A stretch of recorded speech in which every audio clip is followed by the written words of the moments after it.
the reason why Black people in UX or design create like such incredibly talented, gifted people, and why we're so creative is because the basis of creativity or design is rooted in empathy. Be more empathetic than people who have really gone through it forever, like generational trauma. All right, so let me set the stage on what we're going to talk about tonight. This conversation is art and the economy, and really looking at the power of independence, especially through the lens of entrepreneurship.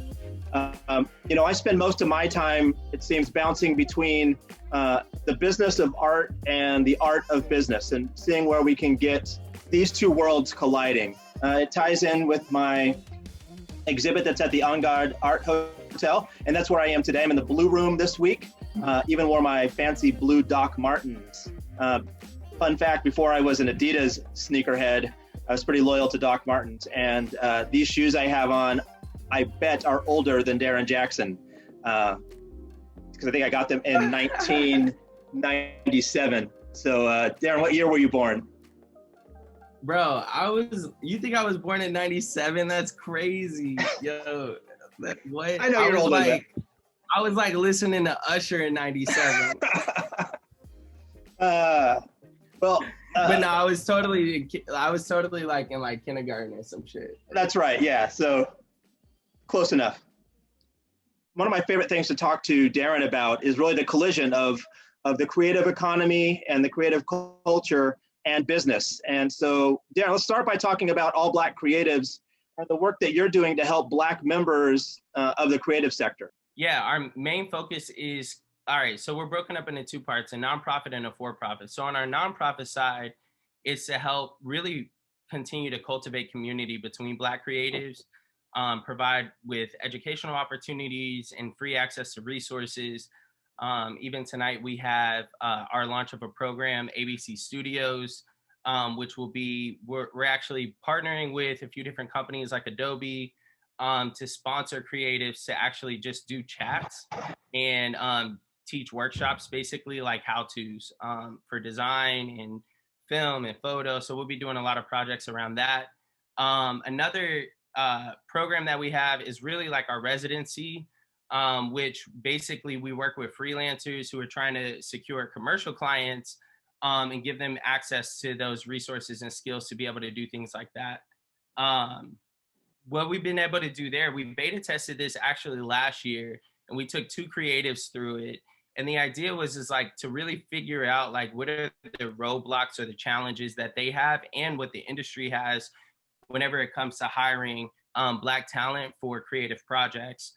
So we were able to take 2 creatives through it. We were able to help them, secure commercial clients, improve their bid sheets, and think about their portfolios differently and know how to like secure clients. And on the for-profit side, we're working directly between companies and creatives to really get creatives hired to be able to do projects that typically really weren't available to our market.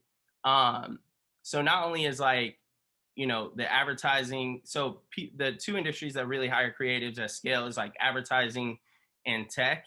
And both of them are super underrepresented, less than 5% of Black talent in either one of those spaces. And then as you look at even their freelancers, it's like the same thing. So our goal is to like help our community go from doing like, side gigs where they're not getting paid as much to doing more commercial projects, where not only are they getting the visibility and these types of contracts on their portfolios, but also they're able to get compensated like they should be.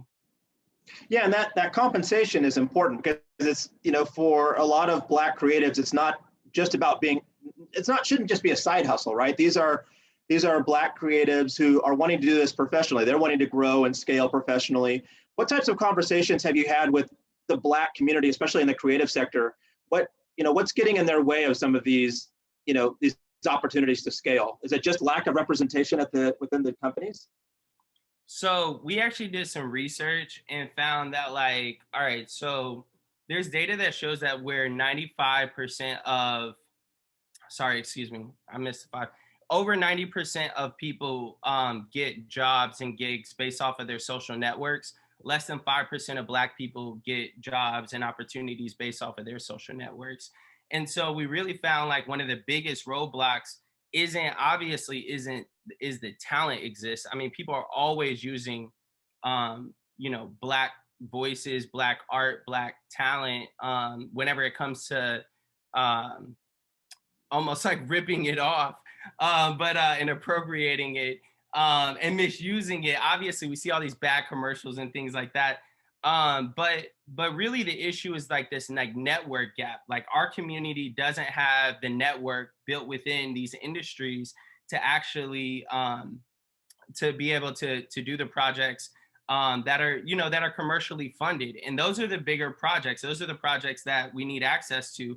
So if you don't have the network, if you don't have family, if you weren't groomed into it, if you're not coming through these same pipelines that industries are used to going through, then you're usually not getting hired for these jobs. So we're really challenging the industry to say like pipelines are really toxic, to like look for pipelines of talent, because pipelines, even the word, like it requires people or talent of the same mold, the same make, to be able to flow through it. Where Yeah. for us, we're looking at like reimagining, like what about like and replacing pipelines with pathways or like thoroughfares, like where Hmm. people are different as they come through. We have different backgrounds. We're coming from different spaces. Some people didn't go to Stanford, or they didn't go to they didn't go to the D school. But they're incredibly gifted. They're incredibly driven, and they're learning how to do things off of the bare minimum. Hmm. And so what we're trying to do is help the companies like think about where to find talent differently. And instead of it being like, hey, come to us because we're a cool company, it's like, how do we get companies to say, come to us because we're a cool community? I love that idea of reimagining the word pipelines, because it's one, it sounds like raw materials, it sounds like sewage, it sounds uh, very mechanical, like input and output, and there's no community built into that. Yeah, exactly. uh, I want to shift a little bit and talk. So when I first was imagining the Imperfect Pixels show, a lot of it had to do with the fact that when a black life is lost, that potential is immediately lost. Like there's nothing after that for that person to do, because their life was cut short. And this work, Imperfect Pixels, is based on that fact that black lives uh, are not only lost, but when they are lost, they become like their memory becomes distorted by the media, to the point of they're finally unrecognizable. Like what that person was has become so distorted by what the media says they are, after their death. And black people and opportunities we have to find ways to maximize the number of opportunities for the black community. Like you said, a way to create more of these opportunities where the networks just aren't there. When you started having conversations with the corporations and the brands, how much of I guess, how much of it was ignorance on their part, or how much of it was just the status quo? And what are some of the barriers that you've had to overcome for ABC to really navigate around or through the barriers that the corporates threw up? It depends on what level we're talking about, right? If we go to executives, there's one set of problems, and then you can work your way down, all the way down to like junior freelance talent. And there's a lot of systematic roadblocks that we found over the past year of exploring um, how they were essentially just like sourcing talent. And so like so for one of the roadblocks, so to answer your question, is it intentional? Is it ignorance? Um, I would say um, that it's like intentionally ignorant, because that's what's safe. And Okay, ignorant like and seriously. ignorantly intentional. Yeah. Yeah, exactly. So like, I mean, it was just like, I think, no, seriously, I think it's like intentionally ignorant. It's like we know that more exists, right? They know Yeah. that more exists. But if they only focus on the spaces where they source talent, knowing that it's minimal where they can find talent, or where they can Yeah. find partners, or agencies or whatever, then they can plead to everyone that it's ignorance that they weren't able to access this talent, when in reality it was just like, but it's intentional that you went through these same pipelines or these same funnels to find this talent, knowing that this talent has never been for people of color in general. And so, Yeah. and mainly it was built to support white men to be able to come into this space, literally. And Mhm. so we've been able to meet with some of the top executives in across multiple companies, both black and white, and a lot, even the black executives are like, yo, if you could imagine it, you would not imagine the amount of hoops that we had to hop through to be able to get to the spaces where we could prove that we have value. And it felt like this, like you had to almost like leave a part of yourself behind in order to move ahead. And um and so, you know, these industries have really created these like spaces where they say like, um here's what we accept as like normal, or like we used to see is all the time is like culture fits. And Yeah. so what we have to do is like help companies to like the companies that are interested, obviously they have to be willing to redefine their culture. It's that internal work that they have to be willing to do that a lot of them just haven't ever done before. And that isn't because they didn't know it was a problem, right? It was that they were intentionally ignorant. They were like, well, we tried, but we didn't, but we didn't know how to do it. And it was like, you haven't really tried. Like, you haven't done the work internally. You just want everything to come to you. You thought because you were a dope company that Hmm. people will come to you. And another one of the challenges we see is like values alignment. Just because you pay, like Deloitte released a stat, I think it was in 2019, that 61% of millennials wouldn't even consider working for a company if they didn't have a social commitment to the community, to the Yeah. environment, or something, right? And so like black millennials are way, like, statistically way more socially conscious whenever they're making these decisions than others. We're like, oh, I'm not going to work with them. They, like, have done other people wrong, or they're doing, communities wrong. And so, like, some of these things, on both sides, are relevant. And the goal isn't to get us, our community, to become less aware or less conscious or less selective, but it's really to get these companies to do some more internal work before they commit to saying, hey, like, we're trying to source all these talents. Like, are you even a place our community would want to work, is the question. And Yeah. so really it's this, there's a lot of challenges from the top to the bottom. When it comes to freelancers, most companies get freelancers based off of their employees recommending their friends. So if you're in the tech industry or in the advertising industry where 95% of your people or more are white and male, then imagine who their friends are, who they're inviting to dinner and all these things. So it's like they're Yeah. not inviting, they don't have any black friends. We literally have just told a few different tech companies, like, seems like part of your issue is like your employees aren't encouraged to have black friends, and you guys don't have any relationships with the black community. And it's just like, and it's just the reality that we're in right now, is that, it isn't really a safe space for our community. Not only can just go up, show up and work, but really add value. Well, and I think that's what really surprises me. Not surprises me, but I mean, let's be honest. The U.S. economy has been dependent on the Black community for centuries, right? Like, so much of the economic growth has been at the blood, sweat, and tears of the Black community. But the Black population and participation in that wealth creation has not happened, right? The critical to the economy growing. However, that wealth has not trickled down or become part of the Black community. There's the absence of generational wealth being transferred, and maybe it's because not enough white people have Black friends. Like, maybe it's like, first of all, that simple is, if you're white and you're listening, get more Black friends, but do it like sincerely. Don't be a jerk. But what tactics do you think you can use to help change that? What are some ways that you want to help create greater Black wealth?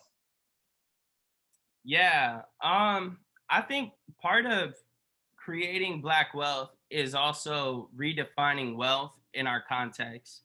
Yeah. That part of it is that, like, when we look at wealth building or success from like a completely capitalist view, it really skews and like separates and segregates us from being able to work together as a collective to build this, which is actually what I believe it's going to take. I think that if as a, well, not if, but when as a Black community, we're able to build wealth, it's going to happen more collectively, which is more natural to who even we are anyway.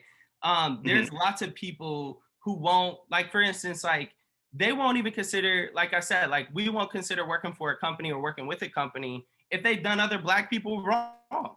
And so, like, and so there's already this like this collective nature between us. And these industries have really thrived on pitting us against each other, that crabs in a barrel mentality, and saying like, well, only a few will prosper. And so I think that as we think about wealth building and wealth creation within our community, it's going to be reclaiming our assets as a community, understanding, I think, and that's some of this re-education piece, is like understanding like the value of our work, the value of our voice. Many of us give away free hours to people who want to pick our brains, and just like ask advice. And then they go use that and then go hire white people to do the same shit that they just asked us about, And so like, so I think that some of it is going to be around a collective possessiveness of our assets, and allocating our assets as one community, and seeing ourselves as like more of one community, than seeing ourselves as like needing to fit into an economy that really was not built for us. It was built to sustain white supremacy. And so I think that for us, if we're going to really build wealth within our community, it's going to be like for instance, one thing that people aren't used to seeing, this just happened with us. A major tech company hit us up about doing some creative work with them.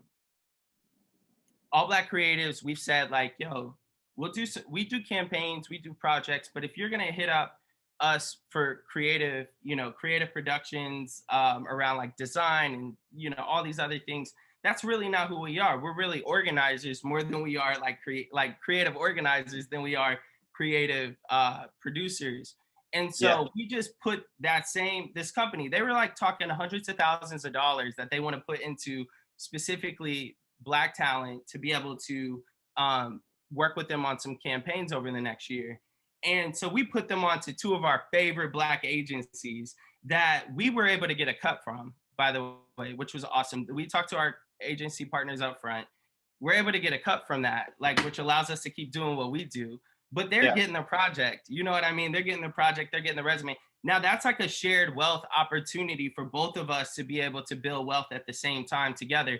For us, we're like, yo, how many more of these companies can we get to do this? And for them, it's like, how many more companies can we service? And if we can kind of work in the middle, we're able to help service, like brokering some of these opportunities for each other. It's really going to take us working together as a collective. And that says way more to these industries, that like, yo, it's not just us. It's it's not just us who showed up to the table. This is a collective showing up to the table. And that really, it both helps them to be aware, but it also really, really helps them to like, to see the value of what we're doing at a whole different level. And so it adds credibility to what we're doing. And so I think as we look at building wealth, we need to understand our value, and then we need to leverage our value to be able to create wealth as a collective, and see this as a collective aspiration versus just as an individualistic aspiration. It just doesn't work as individualistic. We've seen it happen. There's enough individuals who've gone in, built wealth, and they can keep, their tabs on those people. But if we come in as like more of like as a community effort, I think it really is both disruptive and more effective. One of the things I like about having conversations with you is there's a lot of alignment in just our belief structures and our philosophies. And anybody that's spent time with me knows that one of my core principles is using my capacity to help others add capacity, right? Whatever capacity I do have, and sometimes that's time, sometimes it's relationships, sometimes it's money, whatever it might be, whatever capacity I might have. And as an example of this, another important plug for Imperfect Pixels, because you're listening and I get to say this. Just so you know, I'm donating 50% of the proceeds of all the sales to Black-led organizations. That really taking what Darren has said and putting that into practice with even with this exhibit. The first 25% is going toward the nonprofit work that All Black Creatives is doing. And then whoever buys a piece of work gets to choose where the second 25% goes. It can go to either Arch City Defenders, if you're interested in equitable justice, Forward Through Ferguson, if you want equitable policy, and We Power, if you want equitable economy. But I mean, I recognize that, Darren, you're absolutely right. Like, I don't think Black wealth and the Black middle class is going to be built in isolation. I mean, For Us, By Us exists for a reason, right? FUBU exists for a reason. Nobody's going to help us, and we're not. And the only ones that will help us will be other people that look like us. Oftentimes, like that's the way that we pull together. As you think about that, what are you most excited about for the future? As you think about, the Black middle class growing, these creatives that you're working with, getting larger contracts, six-figure contracts. What motivates you? What gets you excited about that? Yeah. Well, first and foremost, I do want to say is like, I do think what you just said as a model is like what you're doing with Imperfect Pixels really is a great model, because it does more than just give money back to the organizations, but it also creates visibility to new markets about that we exist. And so I think that like, it's the visibility gap is a huge issue, right? Like people have chosen not to see us for so long. But when, for instance, in this production, you said, hey, here's organizations that you can support because this is what they're doing on behalf of the Black community, they can no longer say that that doesn't exist. And so I feel like that's like, just as powerful as the financial support is the visibility support when it comes to us collaborating together as organizations and as communities and individuals. And so, all right, so to answer your question, one thing that I've been like super geeked about Black people getting paid is we do a whole lot of research on our end. And so one of the things that we found during our research is Black people are actually one of the most philanthropic people groups inside of the entire country, in the entire country.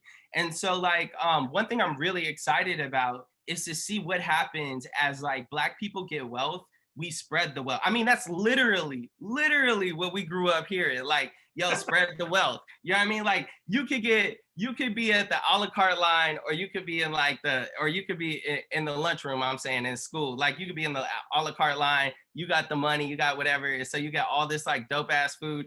And then, or you could be on like the other side, like, where I was typically, where you got like the stay funded lunches. But as soon as your homeboy or homegirl sat down to the table, it'd be like, yo, spread the wealth. Like, like let us get some of that. And so like one of the things I'm like most excited about is I really think that as we get resources, we're trustworthy. Like we're what the economy, we're what the community, the environmental needs. Like we are, our minds, our focuses are very much aligned with what I think it takes to create a sustainable economy in general, where there's not just these extreme wealthy and these extreme, extremely poor people.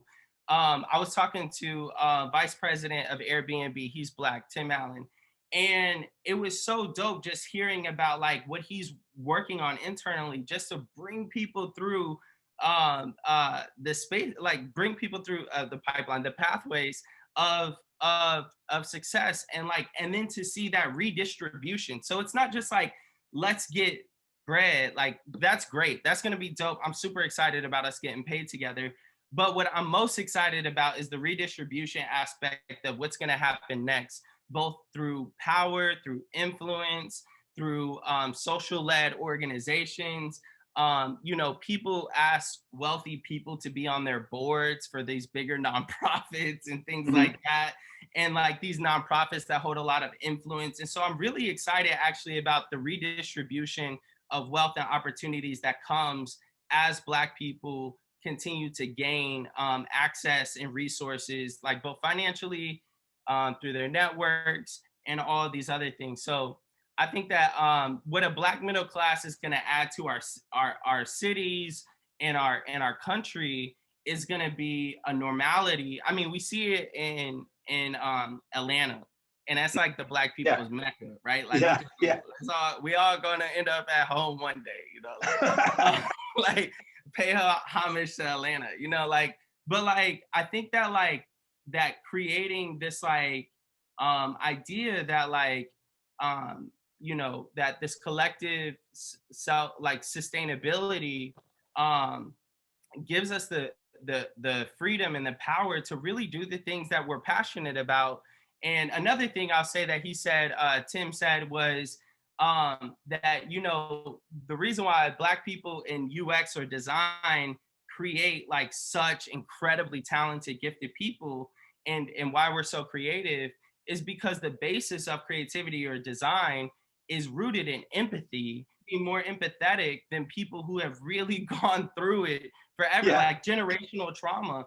And so, like, I mean, even we're seeing what's happening with our Asian communities and like, you know, family and how they're being traumatized right now. And so many of us in the Black community are and can be and will be more empathetic towards what's going on because we've experienced that type of shit before.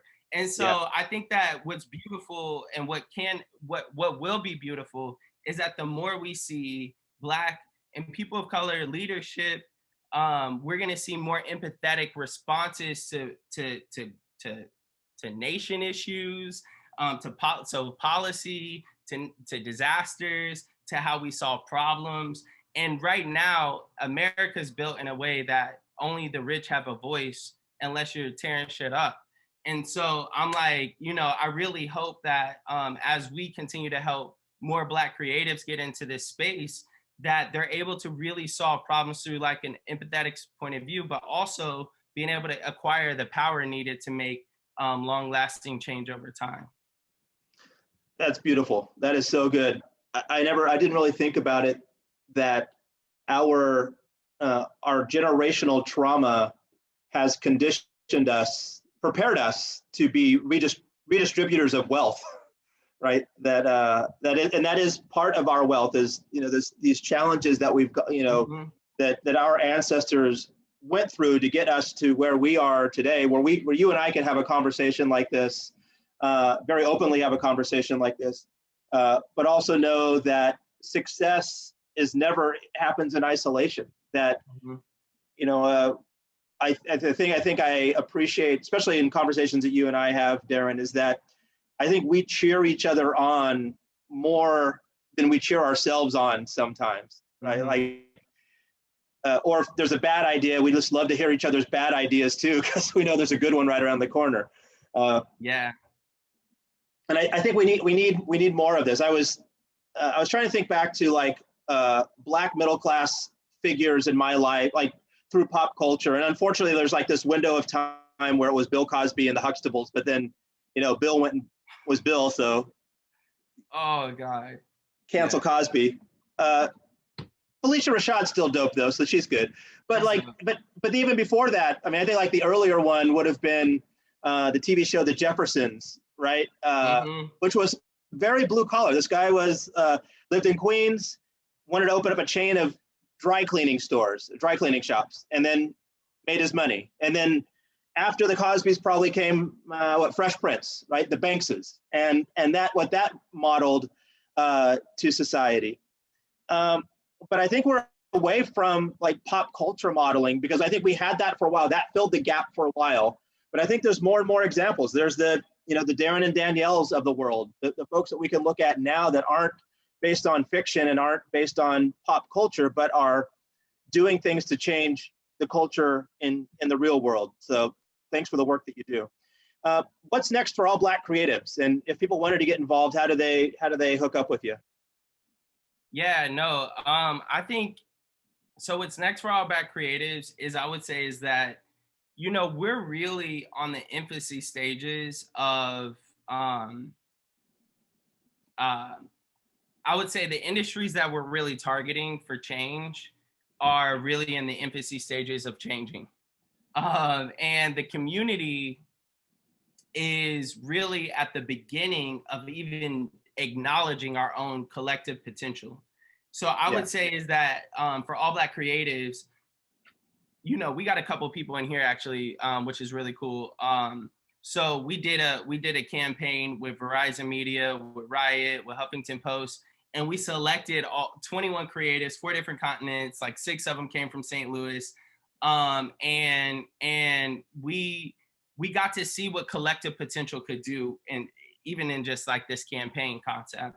And so I think that like our goal is, I would say, is like there's the first step, which is continuing this like educating and reconditioning of the industry itself, going into the spaces where we have the privilege of going into. I mean, we're talking to like literally like founders of some of the top companies in the world, executives, board members of some of these top companies, all the way to like directors and hiring managers. And there's just reconditioning from top to literally the bottom. And so working through those pieces is totally one of our efforts. And then the other piece is like really working on this like collective impact kind of focus around how do we as a collective really present ourselves. So like and present our community as one. And so we just really teamed up with Adobe and Behance this year. Behance is fairly new. A lot of our community actually wasn't on it, but it's where a lot of industries go to like find talent, creative talent. And so we've created a community board where we're just populating all of our members on one board. Hey, here's where you could see our community and see us as like one. And it just shows all their portfolios. Another thing that we're doing is, again, like we're amplifying the residency.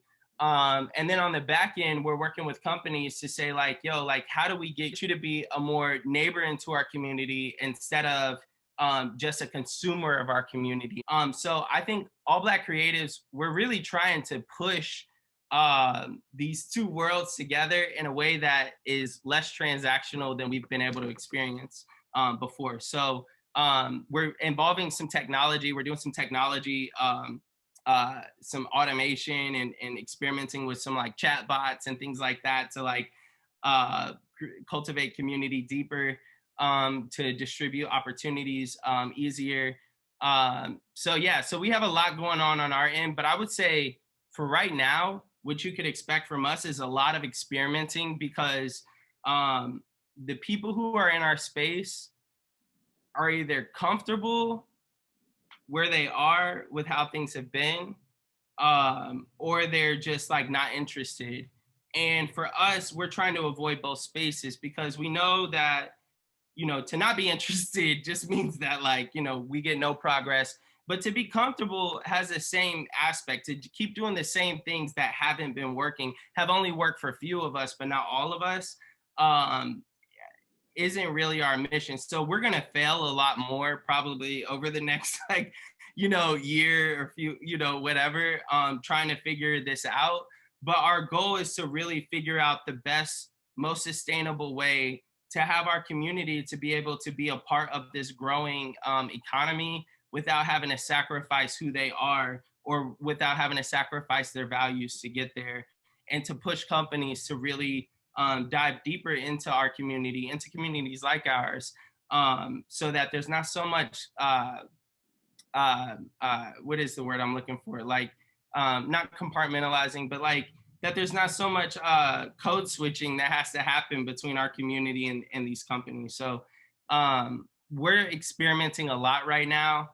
But the beauty that we really have, and I'll say is like the coolest thing that we have, and how we started and how we hope to finish, is that it's 100% rooted in our community. It's 100% listening to our community, understanding their needs, understanding their challenges, and then looking at the companies that we're partnering with, and learning new ways to invite them into where we currently are. That's very empathetic, Darren. Thank you. Yeah. Hey, we got a couple of questions in the Q&A box. Let me read these to you. This is from Jared. He asked, just want to hear your thoughts on how maybe a non-designer can be down and connected. He's currently an account director and a strategist. So you talked a lot about the really like the design side of the creative community. But what about the strategy side? Are you seeing, is that representation also limited in the agency world? Yeah, okay. I'll say this first and foremost. All industries actually that we found, unless like seriously, I don't want to get into all of it, but all professional industries essentially have these roadblocks. As far as like account director and strategist, 110% yes. Like you're talking about areas that our community didn't even know existed. Okay, like for real, for real. It's needed just as much as any other role. And if you're trying to get into that space, the roadblocks are the same. It's that, do we have the networks? Do we have credibility to get into these spaces? And the challenges are very, very similar. Bridget then asks a little bit about impact. Have any of the corporations you've worked with reported that working with ABC has helped their internal recruitment and retention of diverse staff? Yeah, no, totally. So we've been able to sustain. We're fairly new to this. I should have prefaced all this with saying is like we weren't in this talent sourcing until the pandemic happened, and a lot of our people went unemployed, so or lost clients, and so it gave us a new challenge to kind of like look at. So I would just say over the past year, we've been able to sustain incredibly. I don't want to name all the companies right now because I like literally can't, but we've been able to sustain some incredible companies that have paid our people incredibly well, who are really trying to make a difference. One of the people who we can name is Verizon Media, who literally took our list of people and they're looking at promoting them and hiring them in different ways. We just saw Adobe move from just like hiring our people just through us directly to rehiring people who were freelancers onto actually like full time. And so we've been able to see more of these types of things happen. But I would say is like, one of the biggest challenges that the companies are having internally, and they would admit this for themselves, is that their culture isn't always the best for not the talent that is that they haven't been built for diversity. They haven't been built for equity or inclusion. And so they're really up against the wall right now being challenged because people will leave. There's also more options than ever. So, so I think that we'll find out over time. I guess the best answer is we haven't been in it long enough. The people who we've worked with have been very, very satisfied, and they continue to work with us. We work with Square, Adobe, Verizon. We're working with Instagram still, and that's been like 2 years now. And so we're still working with a lot of these companies. But I think it's going to be a 5-year game to find out if it was actually sustainable. So we just haven't been around even long enough to figure out how good it's going to be. It's a very honest answer. Most people would just say, yes, it's been great, even though they haven't been around long enough. So, it's the honesty. So Cami has a really good question, and it's funny because we're talking to you when you're in Mexico, but she asks, what are our thoughts on creatives who feel they need to leave St. Louis in order to build opportunities in their respective creative fields? Yeah, that is a question that our community has been having in St. Louis for a long time. And not just creatives, just Black professionals in general have been having that for a long time. The reality is that St. Louis, and I'm just gonna, y'all know me, I'm just gonna always keep it 100. Like, that's just, if I'm not doing something well, or if I don't know if I'm doing so well or whatever, I'm gonna always keep it 100 with myself. I'm gonna always be honest 100% about others too. And if you look at the statistics a few years ago, less than 1% of our advertising agencies had a Black person working for them. In St. Louis? Yeah, in St. Louis. Okay. Continuity. Dan Paris did a research study and found less than 1% had a Black person working for them. I went to these agencies 100% right. No way, bro. I mean, I've been to agencies that don't even have Black people in there. Part of the issue is for